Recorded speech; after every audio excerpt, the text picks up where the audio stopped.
भारत के विश्व विरासत स्थल में अगला स्थल है एलिफेंटा की गुफाएं। मुंबई से 9 किलोमीटर की दूरी पर एक टापू पर स्थित है, जिसे एलिफेंटा की गुफाएं के नाम से जाना जाता है।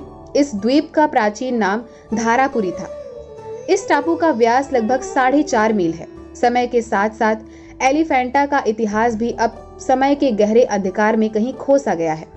जब इतिहास के पन्नों पर जमी धूल को साफ किया जाता है, तब पता चलता है कि समुद्र के बीच में बने इस टापू पर बौद्धों ने स्तूपों का निर्माण किया था।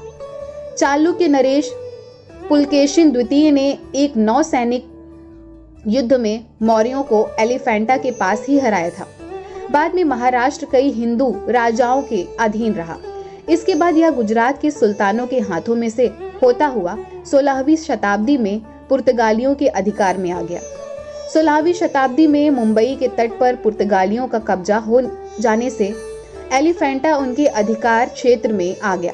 पुर्तगालियों ने इसे एलिफेंटा नाम इसलिए दिया क्योंकि इस जगह पर पहले पत्थर की हाथी की एक विशाल मूर्ति थी। इस पत्थर की मूर्ति को देखकर ही पुर्तगालियों ने इस टापू का नाम आइलैंड ऑफ द एलिफेंट रख दिया।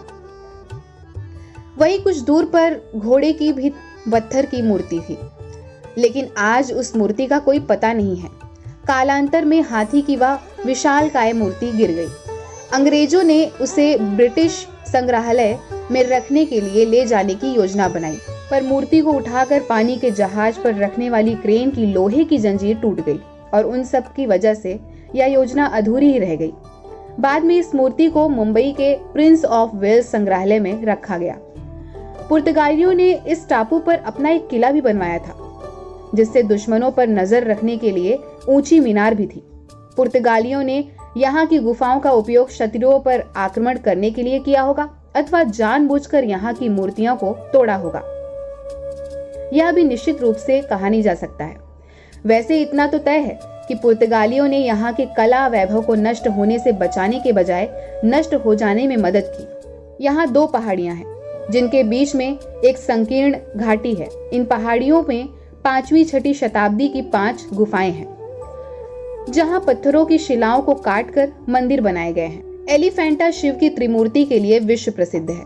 भगवान शंकर के अनुयायी अपने इष्ट देव में ब्रह्मा, विष्णु और महेश तीनों रूपों को देखकर धन्य हो जाते हैं। यहाँ के मंदिरों में महेश की मूर्ति, शिव तांडव और शिव पार्वती विवाह की मूर्तियां अपनी भव्यता और कलात्मकता के लिए जग प्रसिद्ध हैं। एलिफेंटा की प्रमुख गुफा में शिव के अलावा पार्वती, गणेश, कार्तिकेय तथा नर्तक नर्तकियों के भाव भंगिमाएं चित्रित की गई हैं।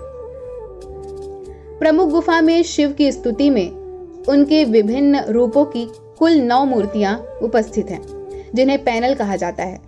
एलिफेंटा जाने के लिए मुंबई के गेटवे ऑफ इंडिया से स्टीमर या नाव की सेवा उपलब्ध रहती है। यह स्टीमर लगभग 1 घंटे में आपको एलिफेंटा पहुंचा देती है। स्टीमर से एलिफेंटा टापू के किनारे पर उतरने के बाद पहाड़ी पर पहुंचने के लिए 120 सीढ़ियां चढ़नी पड़ती हैं।